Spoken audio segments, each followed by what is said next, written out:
కేరళలో ఎన్నికలు ముగిసిన విషయం మనందరికీ తెలిసిందే.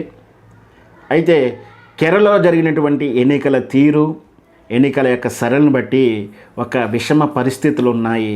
అక్కడ భారతీయ జనతా పార్టీ బీజేపీ కీలకం కాబోతుంది. ఆ నిర్ణయమే కీలకము.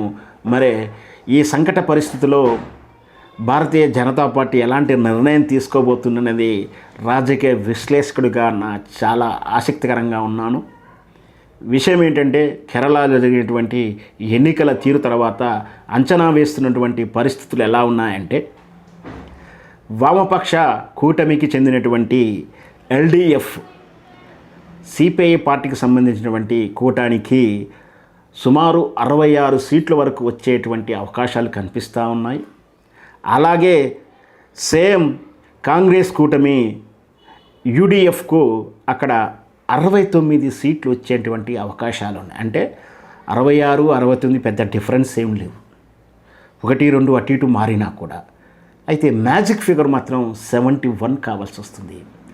అంటే ఇక్కడ వామపక్ష పార్టీ కమ్యూనిస్టు పార్టీకిను కాంగ్రెస్కును పెద్ద తేడా ఏం లేదు. ఇద్దరికి కూడా బీజేపీ అంచనా 5 నుంచి 6 సీట్లు వస్తాయని ఒక అంచనా.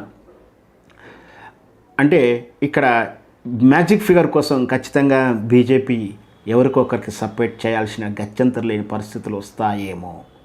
వస్తే తన బద్ధశత్రువుగాను తన ఎదుగుదలలో కాంగ్రెస్ని ఏ విధంగా ప్రతిష్ట పాలు చేస్తూ తొక్కుతూ ఎదిగినటువంటి బీజేపీ ఇక్కడ కాంగ్రెస్కు మద్దతు ఇస్తుందా?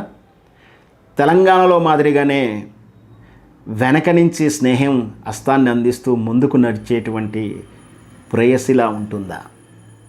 లేదా వామపక్షానికి సపోర్ట్ చేస్తుందా?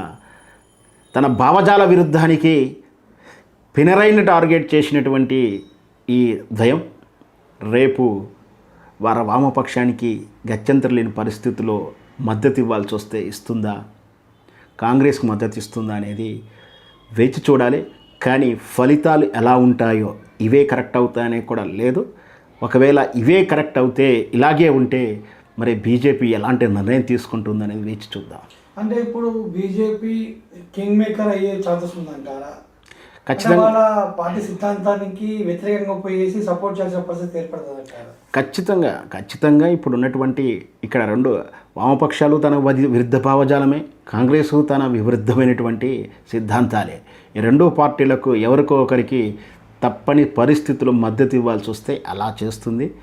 లేదా టెక్నికల్గా అసెంబ్లీలో గైరాజర్ ద్వారా ఎవరికి సహకరిస్తుంది, ఇది కూడా మద్దతు ఇచ్చినట్టుగానే భావించాలి. ఒకవేళ ఇలాంటి సంక్లిష్ట పరిస్థితి వస్తే, లేదు అంచనాలు, విశ్లేషణలు, ఈ సర్వేలు అన్నీ కూడా కాలదాస్తూ స్పష్టమైన మెజార్టీ వస్తే అప్పుడు బీజేపీ పాత్ర ఉండకపోవచ్చేమో.